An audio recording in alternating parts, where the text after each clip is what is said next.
Welcome to Arise, where we push young adults into action in terms of development and being socially, politically, and economically involved in the country's affairs. I am your host, Diana Mrope, and today on the political segment, we're going to look at the notion that says women make better presidents. But first, let's start with the news headlines. Daystar University students resume studies after a boycott that happened last month. Opposition leader Raila Odinga expected to be sworn at the end of this month. Bruno Mars and Kendrick Lamar left as the biggest winners in the 2018 Grammy Awards. Frances Perkins became the first female member of a presidential cabinet in 1993. On the other hand, Ellen Sirleaf is a Liberian politician who serves as the 24th and the current president of Liberia. Sirleaf is the first female head of state in Africa. Let's take a look at what Kenyans have to say about women making it in the presidential slate. Of course, women would make better presidents than men. Why?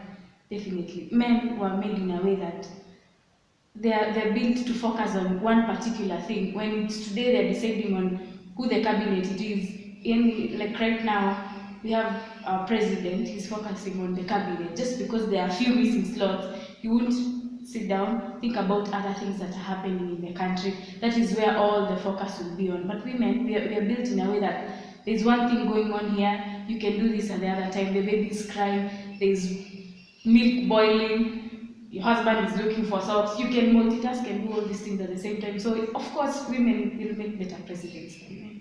So I feel like women can make great leaders, especially in Kenya, even being presidents or any position within the government. Reason being, I feel like women are opinion shapers, some of them are natural born leaders, and they're very aggressive and they're very assertive in whatever they do.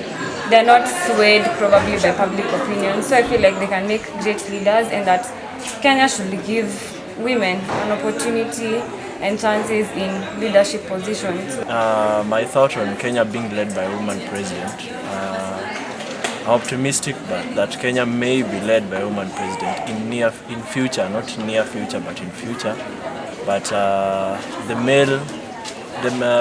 leadership position is just a domain for the male. So I don't think Kenya can be led by a woman president. Also at this era, this time that there's a lot happening in Kenya, I don't think the female can take a position. Okay, for me, a leader is a leader. Be it a man or a woman. The most important thing is that if they can deliver, then we trust them with that opportunity in order to test them so that they can lead us. It doesn't matter if it's a man or a woman. And I have hope maybe for Kenya, I can say like we've tried so many men, and it's time maybe we could try a woman to see their leadership skills, because all men we have tried have failed us. They have never taken us to where we thought we could be as a country. Yeah. A challenge was faced by Nazlin Umar, the only female candidate who declared her interest in the top seat. She made news in Kenya when she declared her candidacy for the 2007 election, where she emerged 6 out of 8. For me, leadership is not about gender, it's about productivity. The big question is, what do you bring to the table as a leader? How competent are you? And I think that the gender question has been asked so many times, and there's been such a contention over whether men are better leaders or women are better.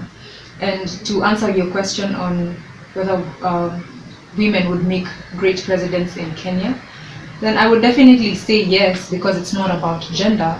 Whoever comes and vies for a position and is competent enough to deliver as a president, then I definitely vote for them regardless of the gender. And I think it should be an encouragement for many women to go for that position, because I think we've had only 2 ladies in the history of Kenya running for the position of the president. And I understand there's all these things about the controversy of leadership in Kenya, in politics. But I think more women should step up, because I believe they can provide good leadership skills, because it's not about their gender. It's about, again, what they bring to the table. Yeah. Thank you. Welcome, my dear viewers. Today we have a special guest on Arise, and her name is Miss Karitha Karemi. She's a Daystar University president. Welcome. Thank you Karitha. very much. Thank you for having me. So, Miss Karitha, how does it feel to be the first female president of Daystar University? I think I'm actually the third. I don't know, no one seems to be very sure. Everyone seems to have a different number, but I think I'm definitely not the first. Probably the third or the second. It's a great honor, of course, and I'm happy for whatever sort of inspiration that may serve to other young women. Yeah. Okay. What other leadership posts have you held before in the past? That's funny because I've never really been in a lot of positions that have titles. So I like to say that I haven't had a lot of titled leadership, because now it's very clear to everyone, know you're the president. The last time I think I was in high school, I was the house secretary. It was a very big deal when we were in high school to be the house secretary. But in between that and here, I've done a number of things that you don't really have a title, but it's leadership all the same, because you're influencing other people. We were part of, we led a drive to raise funds for one of the people we finished high school with, so she could join university. And she did. And we raised enough money, we wrote blog posts, we raised the money, and she got even an additional bursary for lobbying of a member of parliament and so on. That really stands out to me.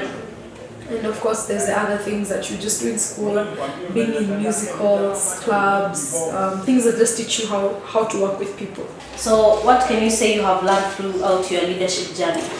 Oh gosh, so much. I'd like to be very honest. So I've learned one, relationships are the most important part of leadership. Not just relationships in terms of being nice to each other, no, not that, but knowing people. Because through knowing people you have more knowledge, and knowledge gives you the ability to make decisions better, because you understand the different things you're working with. Like if you're isolated, like there was a time I was isolated, you don't really have a full grasp of what's going on, which can really hamper your leadership. The other thing I would say, especially for young women, because I think we have the biggest problem with this, is you don't need to be nice. Don't be nice. Just don't. I personally am working on unlearning niceness, because young girls were taught to be nice, to be nice. There's no problem with being a good person, but you don't need to be nice. You need to be good, you need to be good, you need to be kind, you need to be straightforward, but you don't need to be nice, So, what challenges did you face during the Daystar strike period? Wow, that's a big question. The challenges we face, we like calling it a boycott, not a strike, but Okay. It's alright. Definitely in terms of resources, it was an expensive time, especially for the leadership, because you need to be in a lot of places, which meant transport. You'd have meetings until around even 2 a.m. in Nairobi, and you needed to go home. That meant money for taxis, money for lunch, because you weren't at home, you weren't in school, and you are not just considering yourself, you're considering like a group of 50 students that maybe you're with. It was also challenging in terms of energy. It lasted a month. That's a month of making sure you're communicating, and students also want to know what's going on all the time. Sometimes even you get tired, you fall sick. It was really, and it took a lot of energy, I'll say that. The pressure was real. Yeah, it was, and of course, for the hardest part, of course, for us was we didn't understand why no one seemed to understand us. Like, we're not just making noise, there are issues. Why are you all acting so surprised? Because it was very evident to most of students that something was coming. I think it was obvious even to management, maybe they just didn't take it as seriously as they should have. So when they all were very surprised, it was very surprising. I can say the hardest day had to be the day the GSU policemen were sent to Athi River campus. Even now when I remember it, it gives me shivers, it makes me so sad. Because these policemen, they were clearly not there to chat. They were there to one of them clearly told us, we will get you out of here by whichever means possible.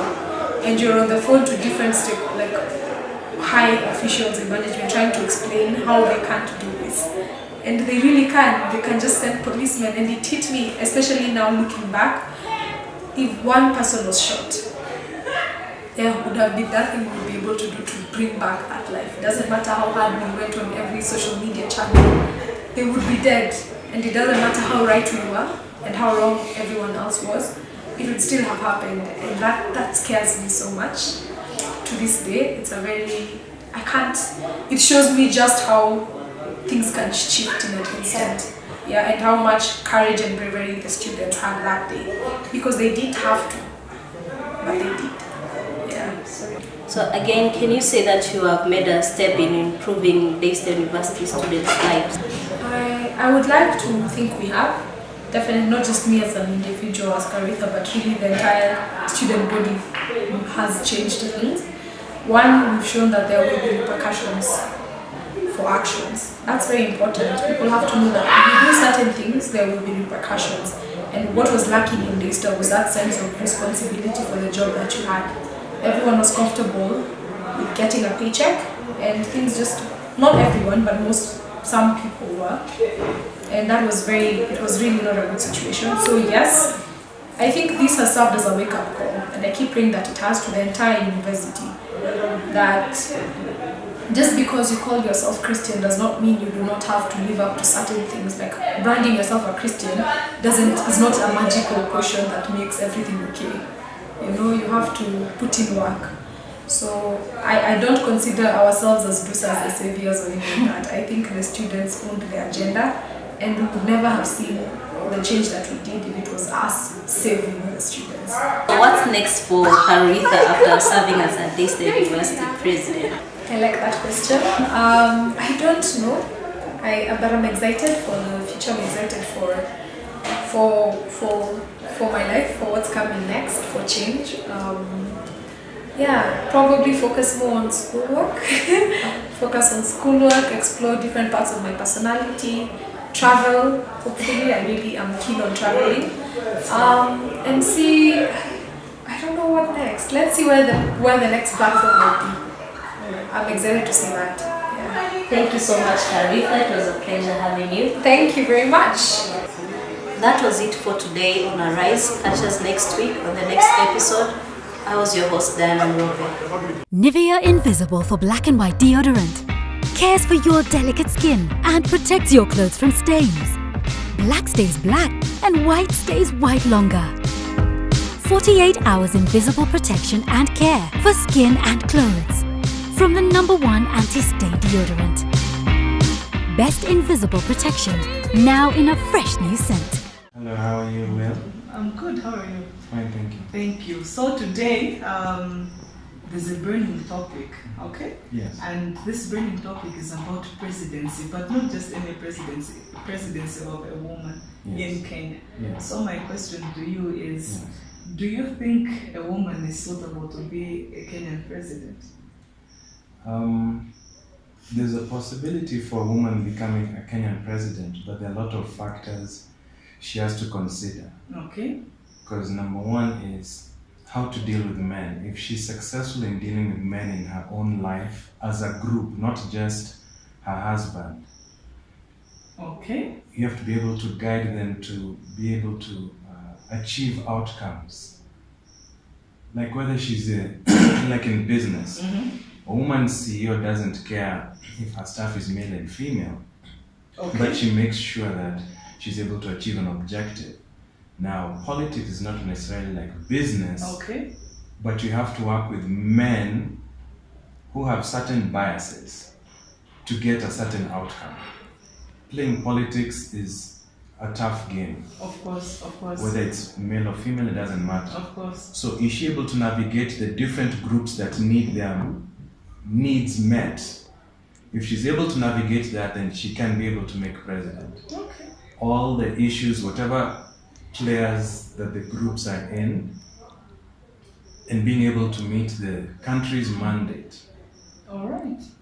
And yes, all the skills that comes with leadership in terms of overcoming people's biases of tribe, gender, rallying people together to believe in her, and in her inspiring them to work together towards whatever goal she's focused on building.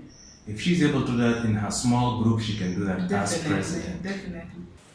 We have come to the end of today's segment, and I'm going to leave you with a quote from Hillary Clinton saying, "Women are agents of change, we are drivers of progress, we are makers of peace, all we need is a fighting chance." I am your host, Diana Mrope. Catch us here next week, same time.